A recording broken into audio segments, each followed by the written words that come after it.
Bonjour à tous. Aujourd'hui, en ce début juillet 2025, on s'intéresse à l'apparition d'une nouvelle maladie en France, à savoir la dermatose nodulaire contagieuse.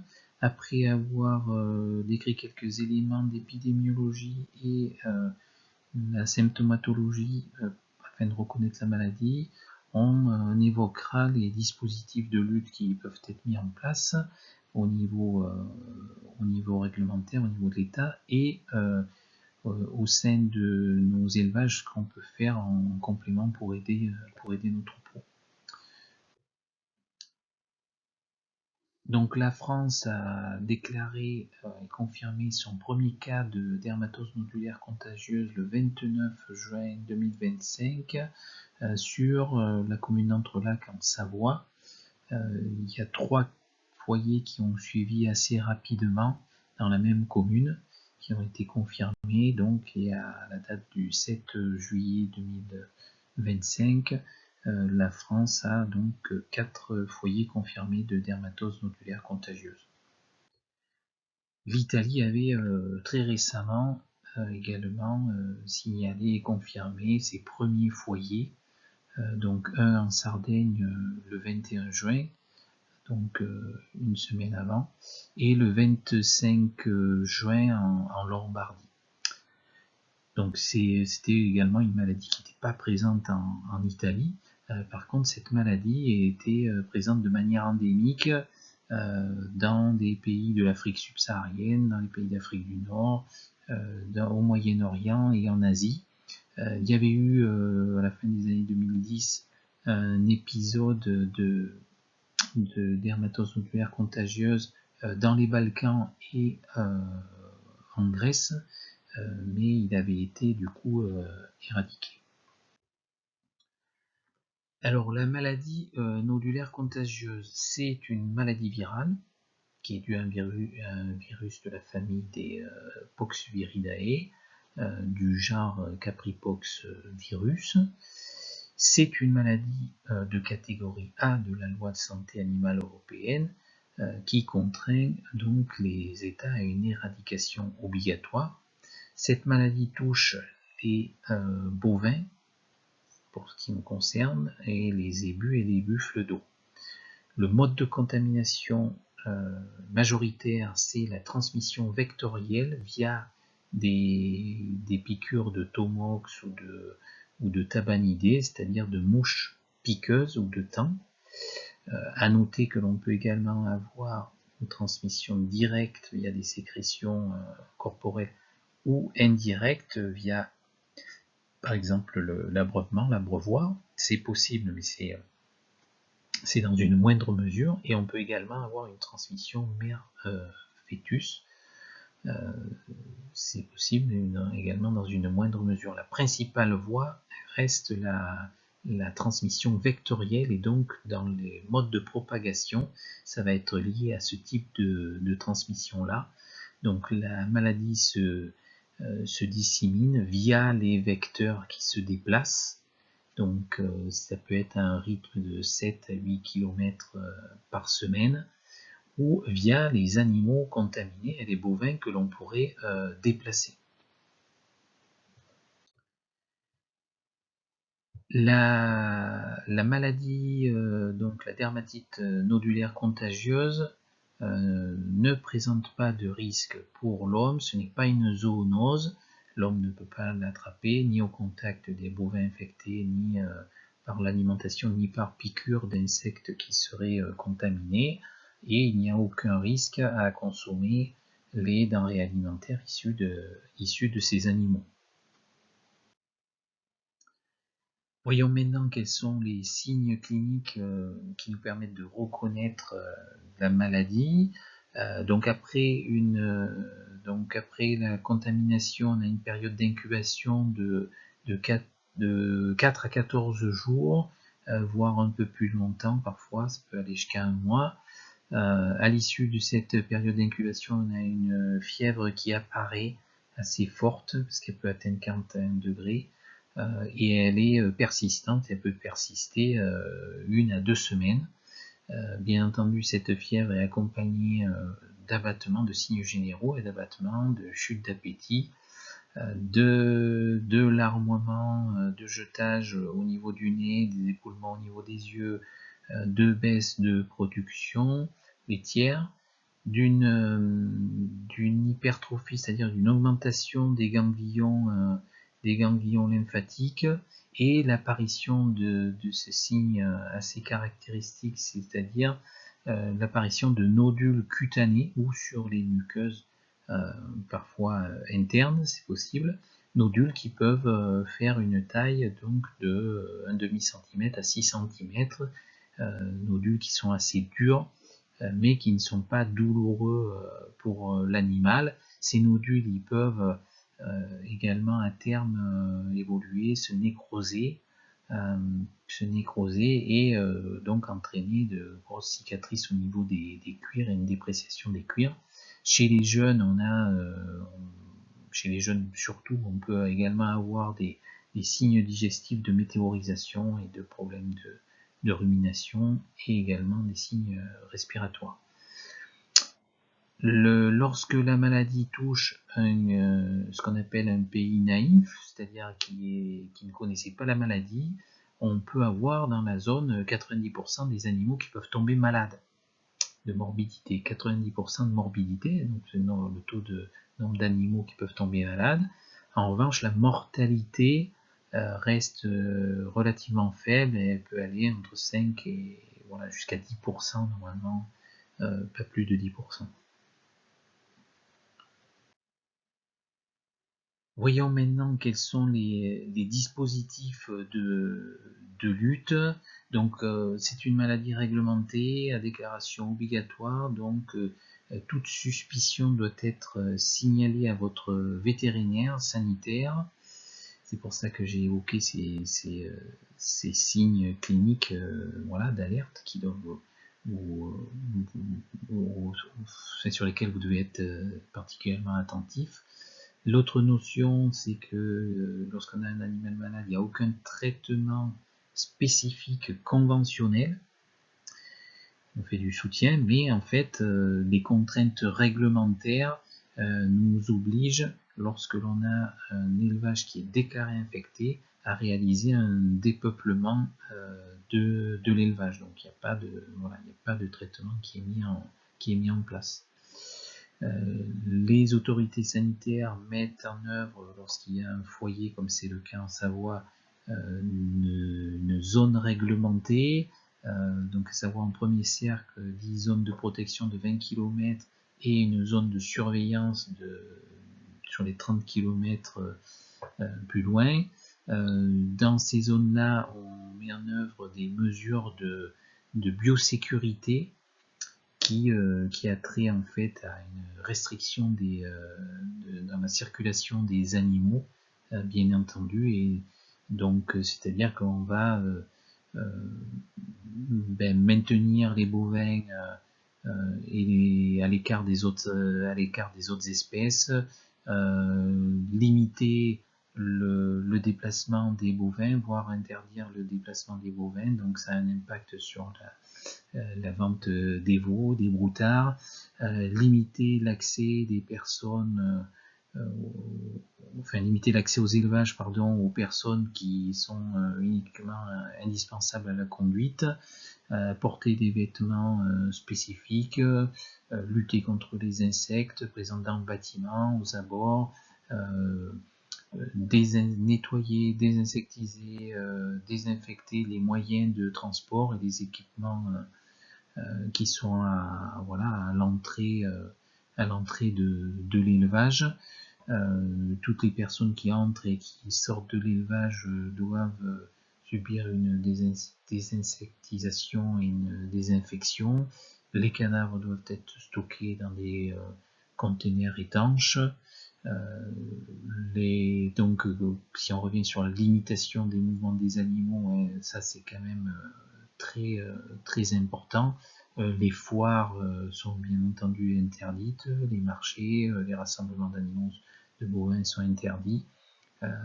Faut bien entendu éviter à ce qu'il y ait beaucoup à toute personne de circuler dans les élevages, bien entendu, surtout s'ils n'ont rien à faire dans ces élevages-là. Donc il faut être rigoureux en termes de biosécurité, changer ses tenues, se garer à distance des élevages. Alors il y a concernant les mouvements, il peut parfois avoir des dérogations. Dans ces cas-là, il faut que vous vous renseigniez auprès de votre DDESPP.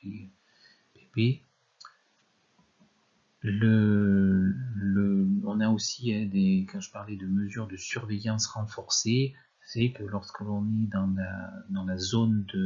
ces zones réglementées, on peut faire l'objet de visites vétérinaires pour contrôler l'état sanitaire, par examen clinique des animaux, vérifier le registre d'élevage, voir s'il y avait des mouvements, et le cas échéant, également réaliser des prélèvements pour confirmer ou infirmer les suspicions.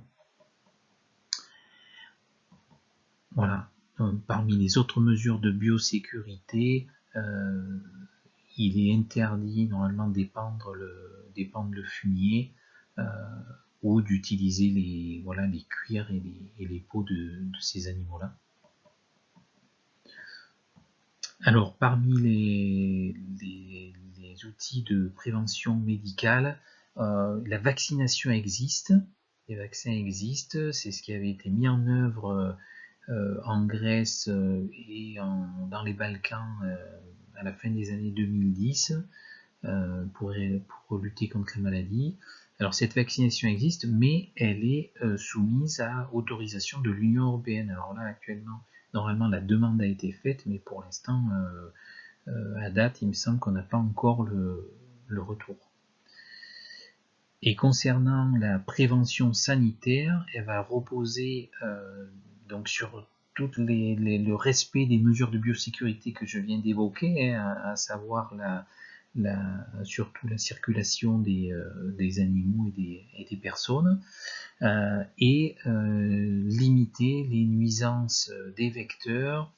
Et un dernier point qui peut être mis en place, c'est le soutien immunitaire de vos troupeaux pour renforcer l'immunité naturelle. Alors donc comment peut-on faire outre ces mesures de biosécurité? Est-ce que l'on a d'autres éléments à faire? Oui, je viens d'en parler, la lutte contre les vecteurs, donc en tous les cas limiter leur activité. Donc ça peut passer par une action sur les insectes adultes, donc à savoir en premier lieu limiter les gîtes humides de développement, donc c'est limiter les zones où on a du fumier humide, limiter les croûtes qui se forment à la surface des fosses alisiers ouvertes, limiter les tas d'ensilage ou les petits tas de fumier humide dans les coins, limiter la présence de récipients, de seaux ou autres récipients qui contiennent du lait à l'air libre, toutes les zones qui sont susceptibles d'attirer les mouches, tout ça il faut les limiter.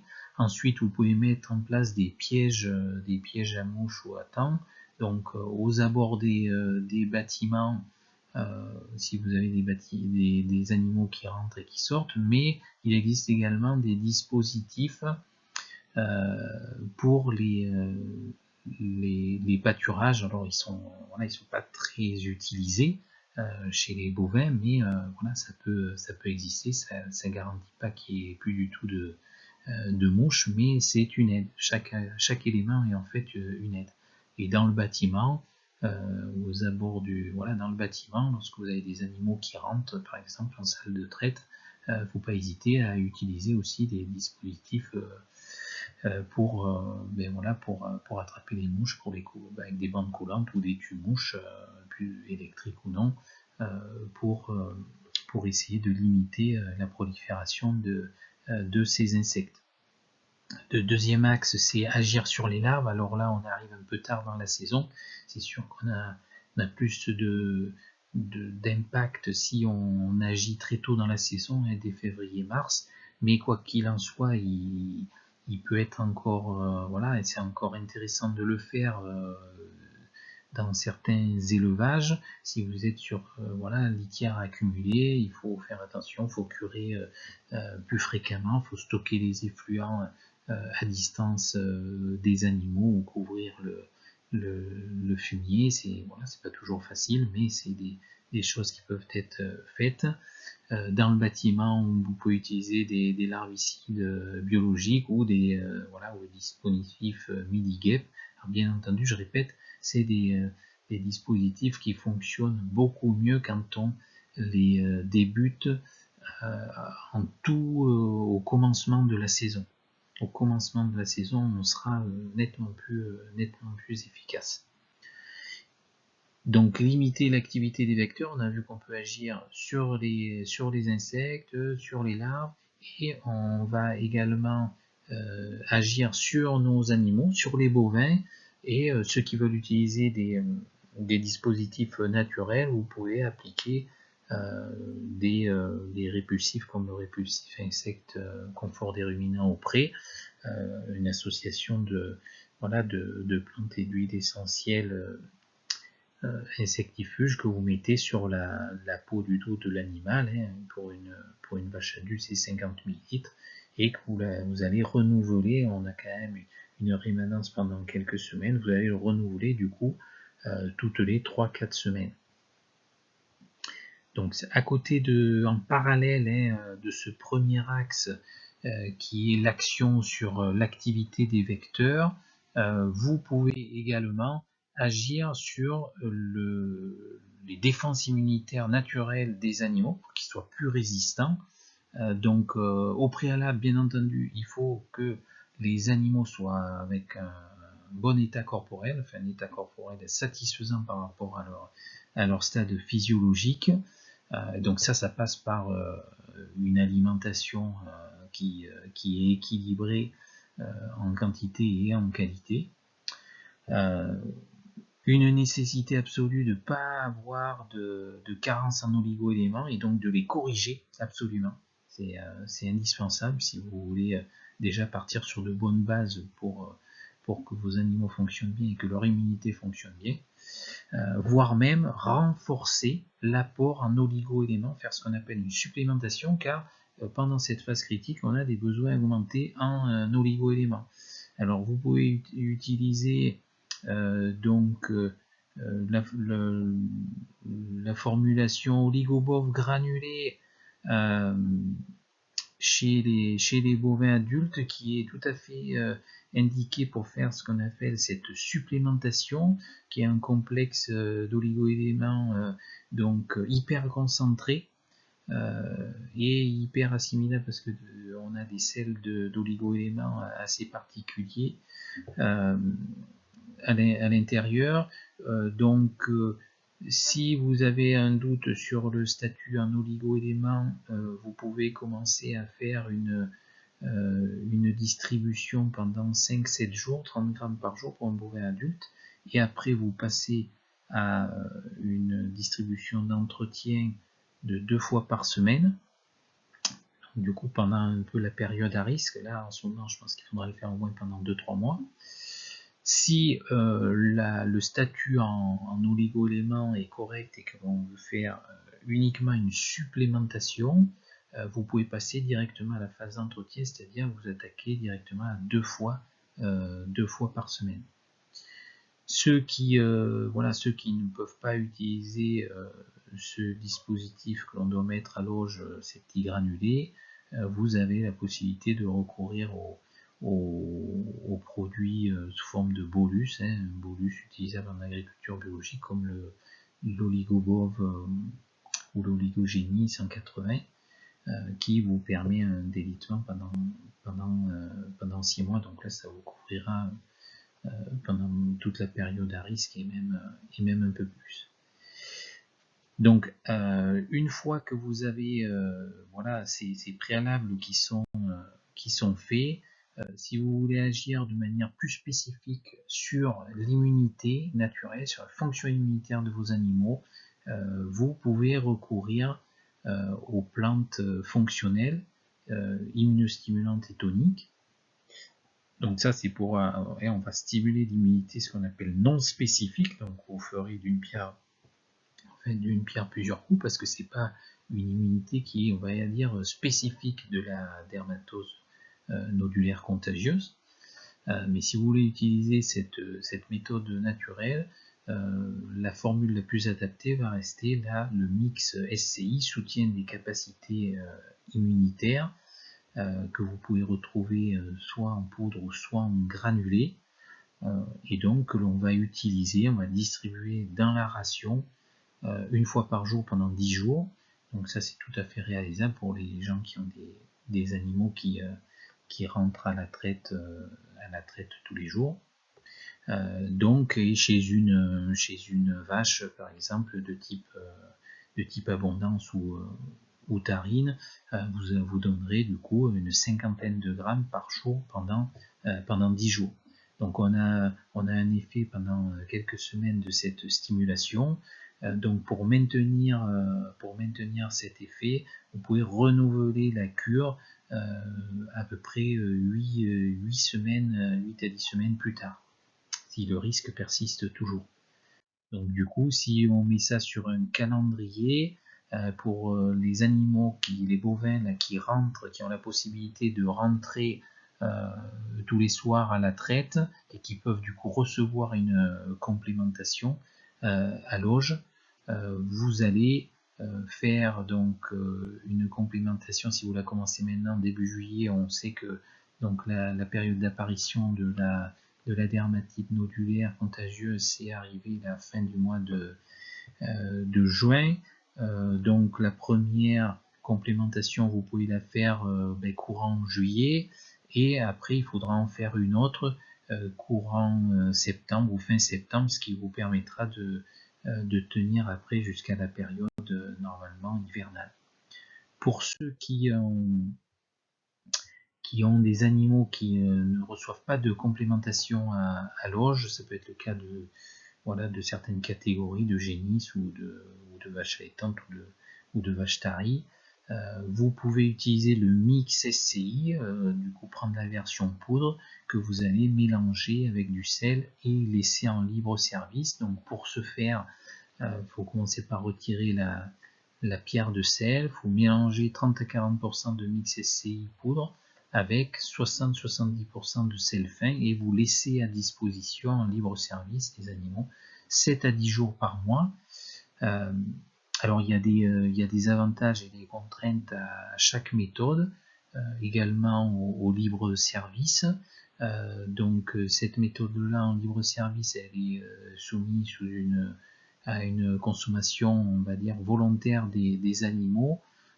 Donc on a une stimulation qui peut être un peu plus aléatoire, donc du coup on va la renouveler, pour cette raison on va la renouveler plus fréquemment, donc on renouvelle chaque mois durant la période à risque. Donc en conclusion, je vous rappelle que suite à l'apparition de cette nouvelle maladie, la dermatose nodulaire contagieuse, qui est une maladie réglementée, il y a des mesures de biosécurité qui sont mises en œuvre, qui sont régies par les autorités sanitaires, qui font surtout référence au mouvement des animaux, au dépeuplement, bon, bien entendu, s'il y a un cas confirmé. Donc ça, c'est des mesures bien entendu à respecter.